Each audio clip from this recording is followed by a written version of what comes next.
This is my most hated Batman game. Not least favorite, most hated.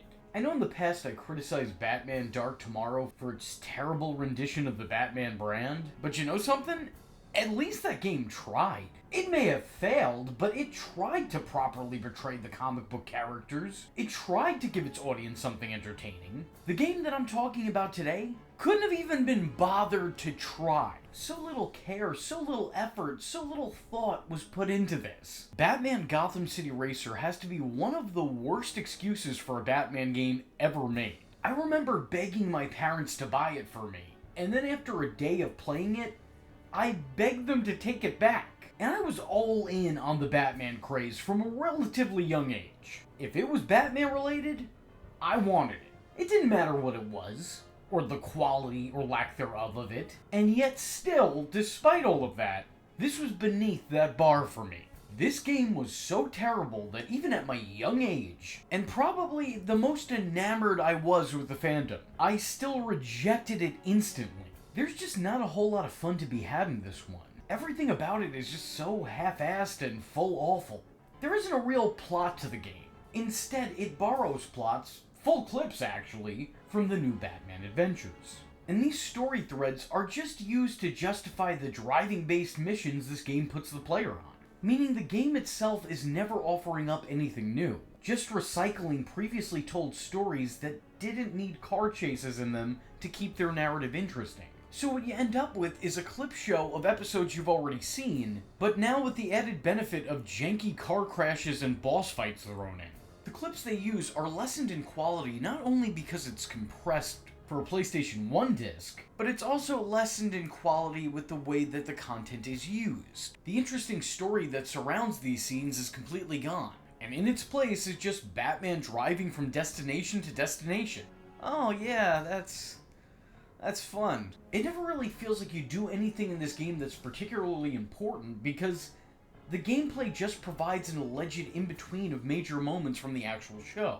It brings absolutely nothing new to the table and just recycles what's already been done to a much less great effect. The clips that are reused are trimmed down to only provide the most basic of information, and sometimes it doesn't even manage to do that. Continuity-wise, this is all over the place. In one mission, you're tracking down Harley Quinn and Poison Ivy, and then several missions later, the plot is surrounding Harley Quinn's origins.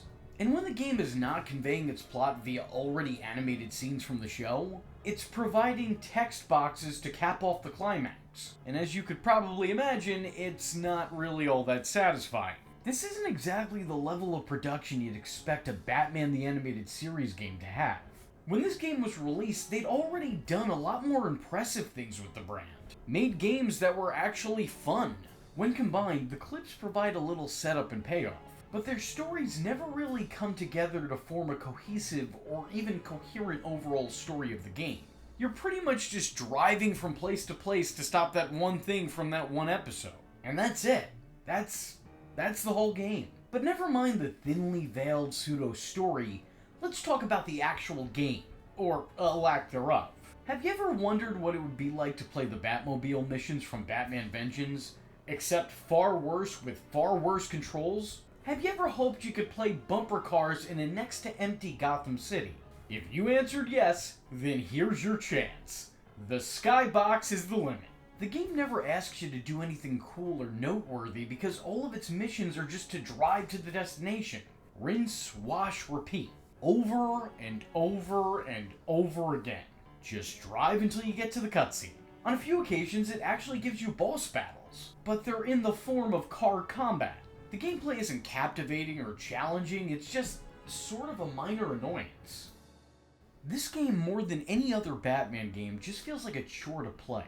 And I really can't imagine too many people have fond memories of playing this one. I mean, by all means, if I'm incorrect, feel free to correct me in the comment section below. Tell me all about how Gotham City Racer is the greatest Batman game ever made, how it is your favorite, how it is integral to your childhood. What Superman 64 did for Superman fans, Batman Gotham City Racer has done for Batman fans, and I'm going to leave it at that. The premise of the game alone should be enough to turn one away, but in execution, it's actually way more embarrassing.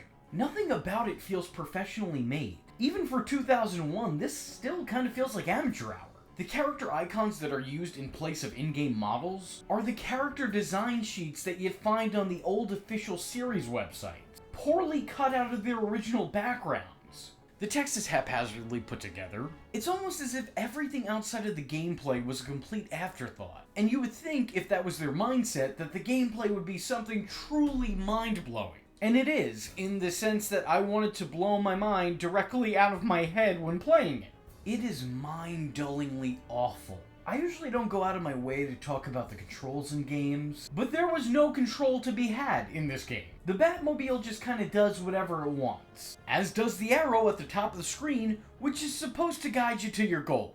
But more often than not, it just points you in the other direction, because, why? Why not? I don't know. All I know is that this brooding billionaire has some of the most advanced technology I've ever seen, and yet, somehow, is working with the world's worst GPS. I'm not overselling any of this either.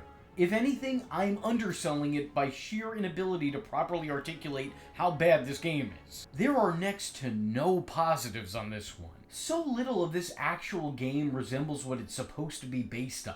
Nothing about this feels like Gotham City, except for maybe the rare occasional notable landmark that might pop up. This was obviously made for cheap, in a probably limited amount of time just to try to turn a profit. But there's nothing to this game worth remembering. No reason worth playing. I don't even know if I should be talking about it. Some things are probably best left forgotten to the annals of time. Sometimes we just gotta let the past be the past and not bring it with us to the future. If you've played Gotham City Racer for all of 5 seconds, you'd have a complete understanding for what this game is and all that it has to offer. Not much. Overall, I think it's a pretty poor product. Maybe the worst misuse of the character and the mythos in terms of DC gaming. It's a giant disappointment and a blemish on the Batman brand of games. With all that being said, if you like this video and would like to see me cover the rest of the Batman the Animated Series games, let me know in the comment section below by leaving a comment saying, "Let's play a game, just me and you." I was your least favorite YouTuber, Infuso, and I thank you for watching. Hope to see you in the next one. I am vengeance. I am the Knight, and that was Infuso. Just remember, if you're not tuning in, then you're missing out. So, if you like the words that came out of his mouth hole, and you too would like to become a V-generate, don't forget to like and subscribe. Thanks for watching, nerds! And if you're not joining the fun, you're in for one bad day.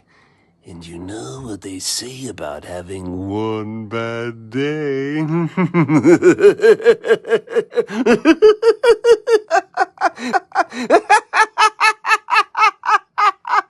Catch him next time. Same bat time. Same bat channel.